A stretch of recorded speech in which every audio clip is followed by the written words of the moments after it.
All right, guys, it looks like we are live. I have a little bit of a delay here, so it looks like we're ready to rock and roll.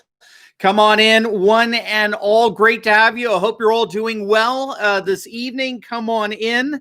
Let me know that the sound is okay, that everything's good. Give me a thumbs up. Let's see, what do we got? We got some comments here. JM Cruz, is it done? Steve, is it really over? Well, in one sense, yes. In another sense, no. Yes, the presidency of Donald Trump, at least his first term, is over. The rise of nationalist populism is just beginning. And I've got a great article to go over with you tonight in celebration of Trump's presidency and how he is part of an absolutely changing world in many respects. He helped to change it more than anyone else.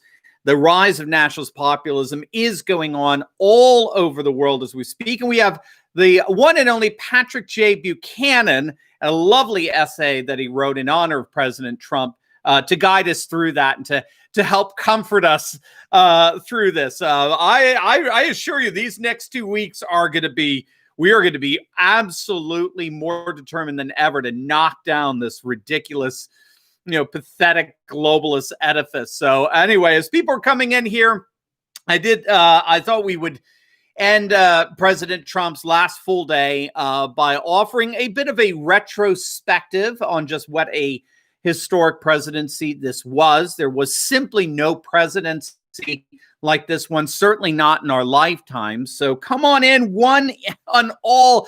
I want to highlight for you an article that the one and only Patrick J. Buchanan wrote entitled "A Historic Presidency." And I think it does so well in terms of summarizing the astonishing achievements of President Trump, and it provides for us a roadmap for the future, particularly for the next 2 years, leading up to what will most likely be a massive red wave in 2022. If history is our guide, Pat Buchanan is not nervous at all.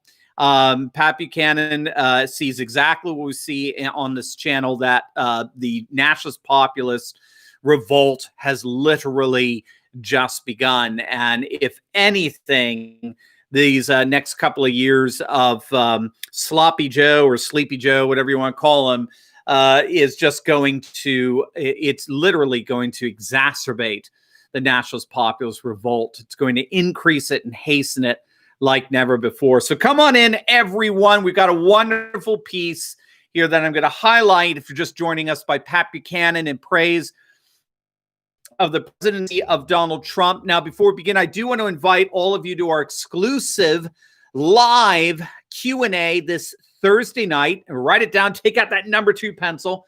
Thursday night, January 21st at 8 p.m. Eastern Time. We are going to talk about the rise of the new populist movement that's just beginning. It's just getting started. And we're going to be charting the course for the days ahead during Sleepy Joe or Sloppy Joe's first 2 terms. I don't know which one I like better. I guess in honor of President Trump, we'll call him Sleepy Joe. We were going to have Daniel Miller of the Texas Nationalist Movement to talk all things Texit, which I thought would be so cool just the day after the inauguration circus, but the virtual inauguration that nobody's attending. But there was a scheduling conflict, so Dan Miller will be with us next week. But we do hold these live Q&As every Thursday night, and all you need to do is join the Insiders Club in order to participate. These Q&As are exclusive for our Insiders members. If you're not part of my Insiders Club, all you need to do is click on the link down below. You can sign up, and as a special little treat for you, you're going to get your first week absolutely free, no obligations. We want you to be at the Q&A. Now, this week-long trial is itself going to expire soon, so if you want to take advantage of it, now's the time. Don't wait, because it's not going to be around much longer. So make sure to click on that link below and become an Insiders member with your first week absolutely free.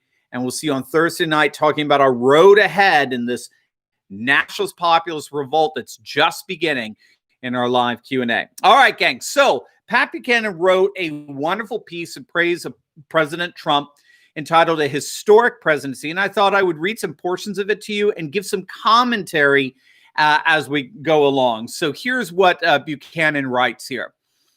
In the first 2 decades of the century, President-elect Joe Biden's choice for Secretary of State supported U.S. wars in Afghanistan, Iraq, Libya, Syria, and Yemen. He was an ever-reliable liberal interventionist. This same Antony Blinken could spend the first years of Biden presidency helping extricate our country from the misbegotten wars he championed. What establishment Democrats like Biden and Blinken helped to do in previous administrations, they will likely now have to undo. Who affected this sea change in national thinking? One and only Donald Trump. Much that was said and believed before Trump came down the escalator in 2015 is no longer said or believed by the majority of Americans. Now, what Pat is saying here is absolutely true. We've documented this over the years on this channel, a number of surveys, a number of studies that show that the American electorate has largely embraced an America First domestic and international agenda. So, for example, a Harvard-Harris poll taken just last year sampled 2,000 registered voters.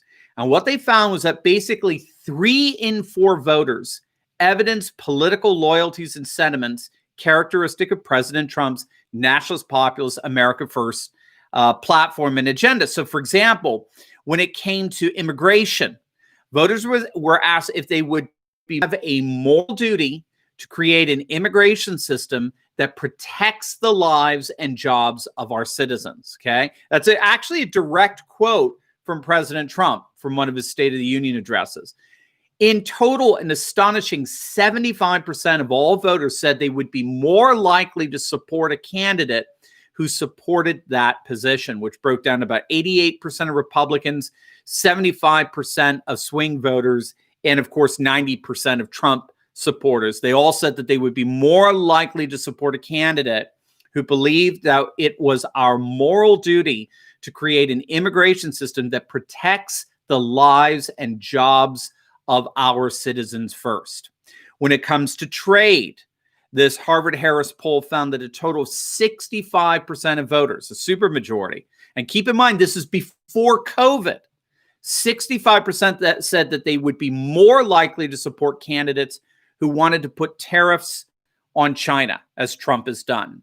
And when it comes to foreign policy, roughly 84% of Democrats, 84% of Republicans, 60% of Democrats, and 76% of independents said that they would be more likely to support a candidate that opposes endless foreign wars. An astonishing 70% of all voters said they were more likely to support a candidate that wants to pull American troops out of Syria and Afghanistan, just like President Trump has done or is in the process of doing. So I think Pat is absolutely right here. We have seen nothing less than a sea change in sentiment among the American electorate. I like to call it a tectonic shift, right? A paradigm shift. He goes on. This is Buchanan. And no institution has been more altered by this America First nationalist populism than the Republican Party. George H.W. Bush's vision of a new world order, launched at the after party of his Gulf War victory, died with his presidency. George W. Bush's crusade for global democracy to, quote, end tyranny in our world has been forgotten. Bush Republicans no longer speak for the party on foreign policy, trade, or immigration.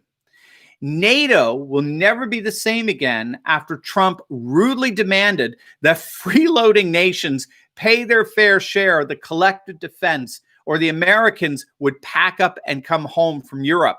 Whatever the establishment believes in the clash between nationalism and globalism, globalism has lost America. This is Pat Buchanan saying this. And I think this is huge for those of us who are prone to despair over what may be coming around the bend over the next couple of years. Pat is right.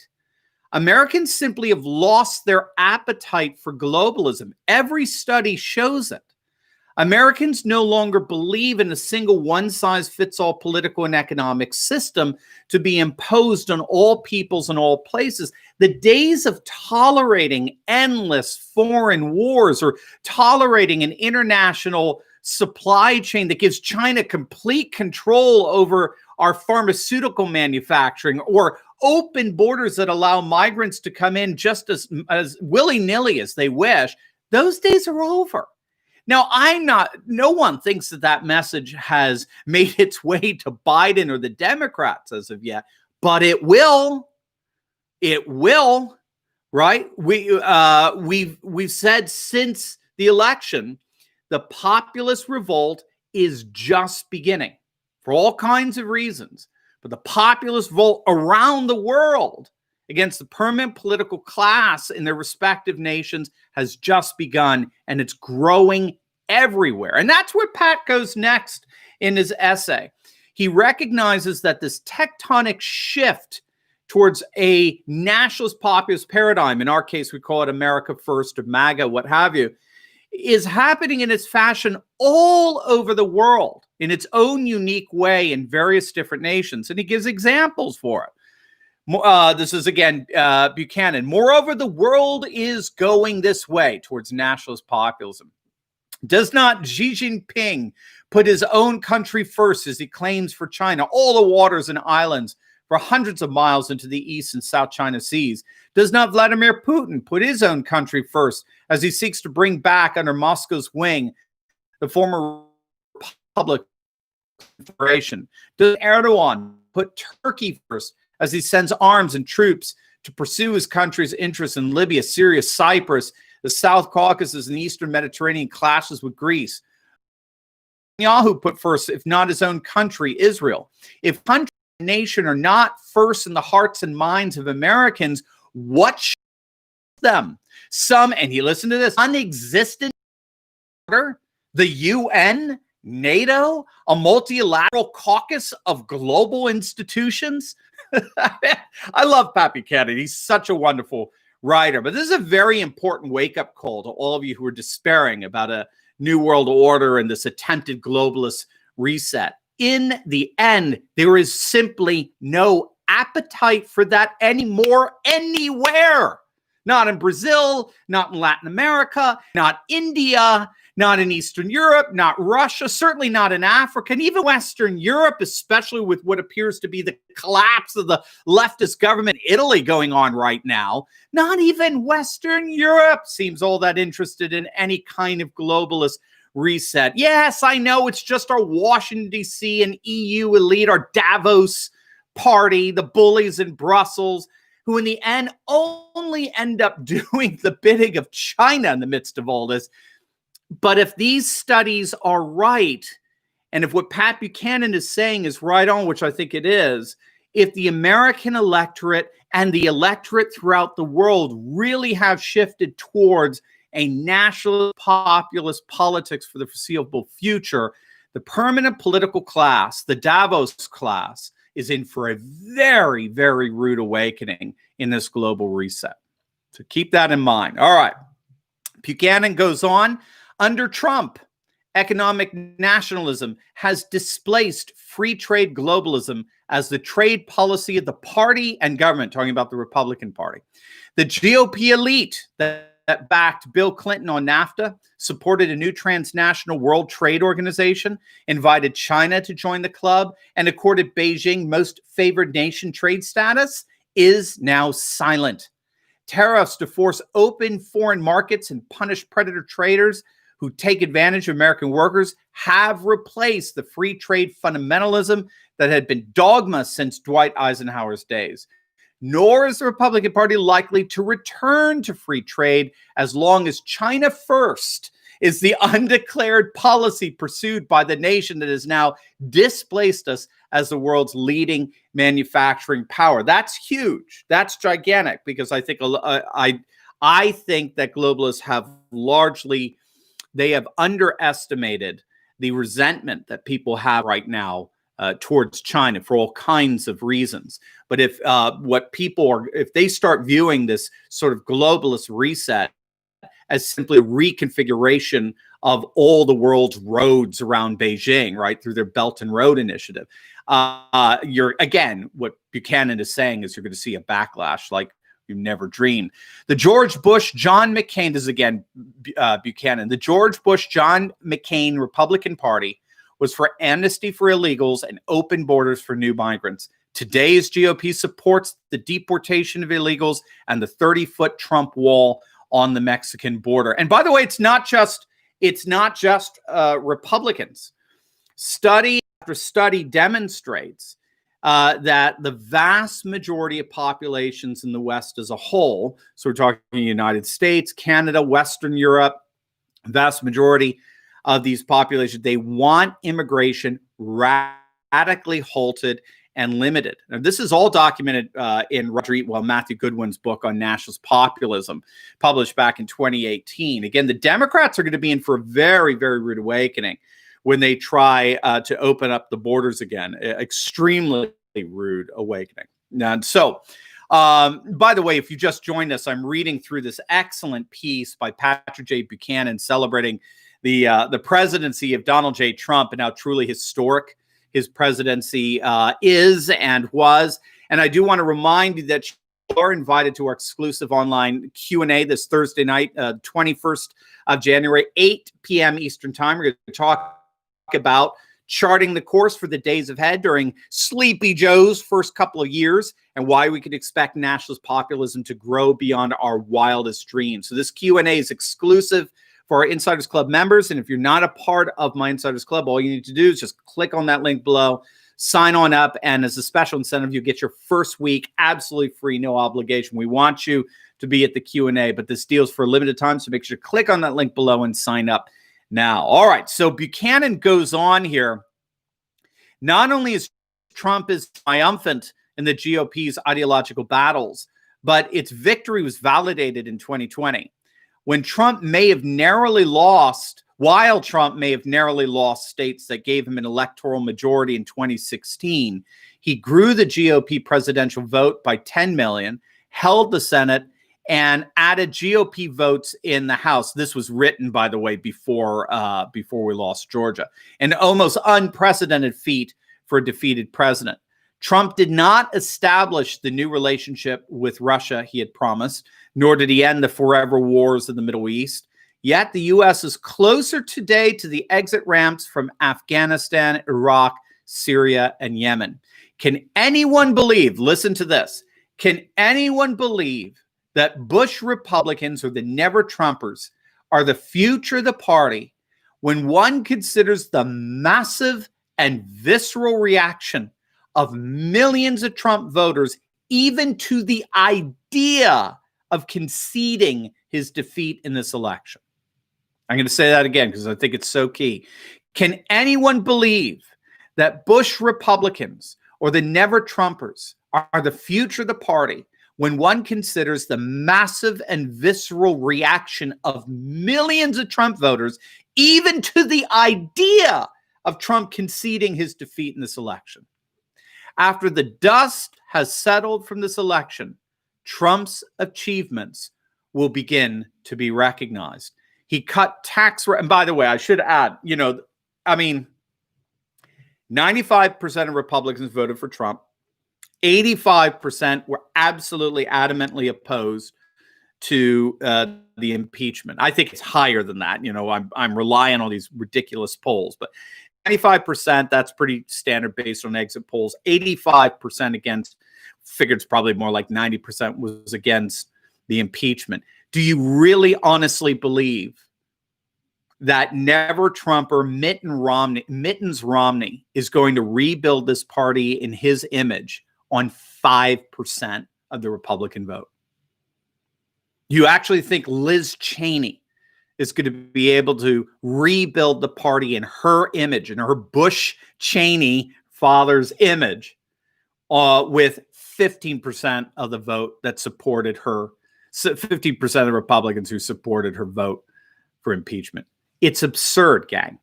We won. We won the Republican Party. The party belongs to us. We'll have to keep that in mind as we're thinking about third party, okay? Because that's going to be one of the key subjects we'll be talking about in the next few months. What are the prospects for a patriot party, a third party? A lot of us are done with the Republican Party because we're done with the leadership. We're done with the establishment leadership. Remember, we talk about this distinction between a populist right party and a populist light party. It's a very important distinction for us going ahead. Populist right versus populist light. So populist right party is MAGA all the way through, right? From the grassroots all the way to the leadership, like what we had with President Trump, okay? And the way we're thinking of our political party. But a populist light party is MAGA at the grassroots, but rhino establishment at the leadership level. And that's what, as we found out after November 3rd, that's what we've been dealing with. And they were quiet. They didn't say anything the last year, more or less. But my heavens, did they come out in vengeance, in visceral vengeance against the deplorables after November 3rd. Just think of the way you had Brian Kemp down in Georgia, for heaven's sakes, or Brad Raffensperger, that horrific Secretary of State who made the consent decree agreement with Stacey Abrams and the like. So, look, I mean, the frustration we're feeling with the Republican Party is that it's nationalist populist light rather than nationalist populist right. And the temptation for third party is we could create automatically a nationalist populist right party based on the votes of 75 million, at least theoretically. That's a possibility. So we're going to have to really think about that, though. Wait a minute now. Isn't it better just to primary these rhinos and knock them out, as many of them as we can, particularly in deep red states, which is low-hanging fruit? Just get rid of these rhinos and then start to storm the leadership position, the establishment leadership position. That's something I think we have to consider because we own the Republican Party. The Republican Party belongs to the deplorables, to the MAGA crowd there. All right, getting back to Buchanan's article here. Trump did not establish the new relationship. Trump cut taxes and federal regulations and produced in his fourth year the lowest unemployment rate ever among Black Americans, women, and racial and ethnic minorities. He remade the Supreme Court,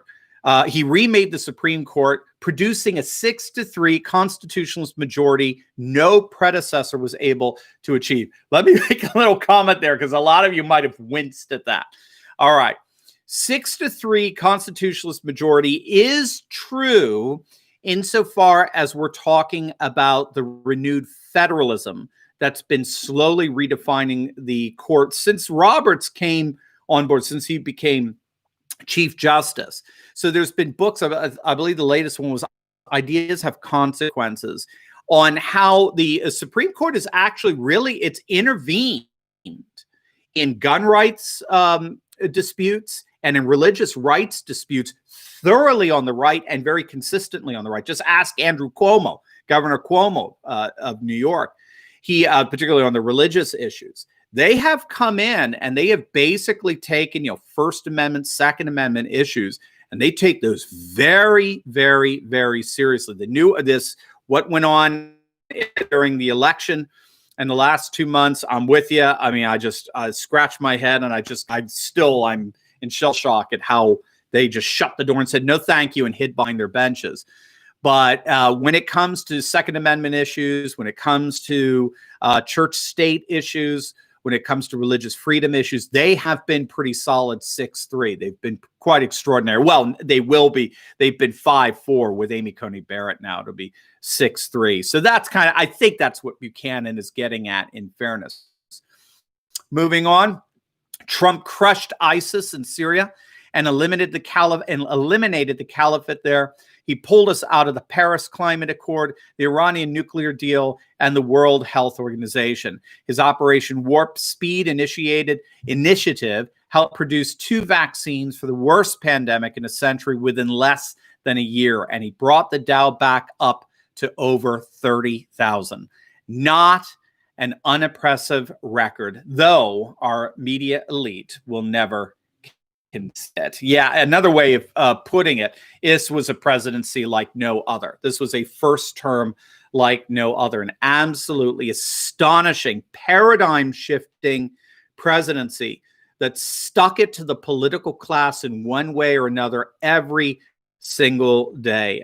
It has been, this channel started on November 1st, 2016, and I put forward 7 videos every day, one every day, leading up to November 8th, making the sustained argument that Trump was going to win. We were calling it I think we were calling it the Brexit backlash back then. The Brexit backlash that happened on June 23rd, 2016 was going to be operative here in the United States, and it was going to hand Trump the presidency. And it has been an honor.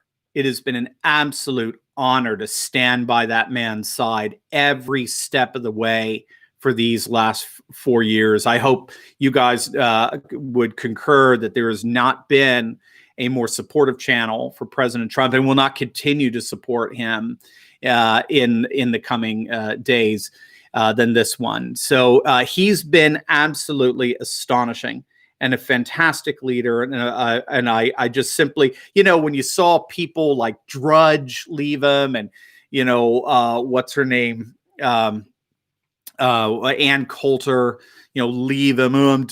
People just, politics gets in this, and it gets hairy sometimes, and people are, Puritans with things. And, we stuck by him every step of the way. And I remember somebody once asking me, can Trump do no wrong in your book? Are all you're going to do is just trumpet Trump? And I remember saying to the person, I'm going to put a video up castigating a guy when 24/7 media is doing that for us. 24/7, right? The studies show 96% of the coverage of the media, mainstream media, was negative. Think about that. 4% positive. Think about how absurd that is. So why am I going to put anything negative on the guy? I'm going to stand up and speak on his behalf. And we've been doing that for 4 years. Having said that, gang, and this has been the hardest thing that I've been trying to convey to you in the last couple of weeks, this channel always focus on nationalist, populist conservatism rising all over the world, not just here. This was not a Trump channel. You will not see, in Trump we trust on my banners like you would with Ann Coulter, who's now eating crow. I love Trump, but Trump is a symptom. He's an indicator of something much deeper going on, and that is the nationalist populist revolt against the permanent political class, the globalist class all over the world. And that revolt is getting stronger by the day. And Trump, I gotta say, was probably the funnest and most awesome part of that revolt these last 4 years. But man, we ain't seen nothing yet. And that's what we're going to do. We're going to chart ahead. We're going to stay focused on what's going on in the United States. But we're also going to take a good look, a celebratory look of what's going on throughout the world, particularly in Europe, Hungary, Poland, Czech Republic, Slovenia, which is, Melania's home country. We're going to take a look we're going to keep our eyes on Brazil, Jair Bolsonaro's Brazil. We're going to be looking at Colombia, El Salvador, Paraguay, nationalist populists, overseeing those countries. We're going to take a look at India. India's gigantic, right? Over 1 billion people population. They have the single largest nationalist population. They have the single largest Democratic Party in the world, and it happens to be a thoroughly nationalist populist part of the BJP, the Bharatiya Janata Party. So we're going to be keeping it. Japan, right? Japan is just inherently nationalist in their sensibilities and their DNA, as it were. So my wife is Japanese, so I've been there many times and I have a real appreciation of it. So we're going to be watching, and of course Russia, the rise particularly of Orthodox Russia from the ashes. Oh, thanks, Joseph. Very, very kind of you. Yes, hope he starts a new party. We'll be talking about that. Trump is not done. That's the other thing. You stole my thunder. Okay. let me finish up. So we've got nationalist populism going all over the world, but we will never, ever, ever be taking our eyes off of the one and only Donald Trump. What he's going to be doing in these next several years, I'm sure, is going to amaze us all. It always does. And I'm just so excited just to be a part of, and just to be along for this ride. So anyway, gang, the third party, Trump may start one, and he may crush the Republicans. As I understand, I think from what I'm hearing, he does feel very betrayed. McConnell would never have won. He may have lost his election if Trump didn't come in and rescue him. Same with Lindsey Graham. Same with Brian Kemp at Georgia back in 2018. He almost lost to Stacey Abrams. And interestingly enough, to this day, they blame it on voter fraud. Ha, ha, ha. Her loss, that is. So he feels very betrayed.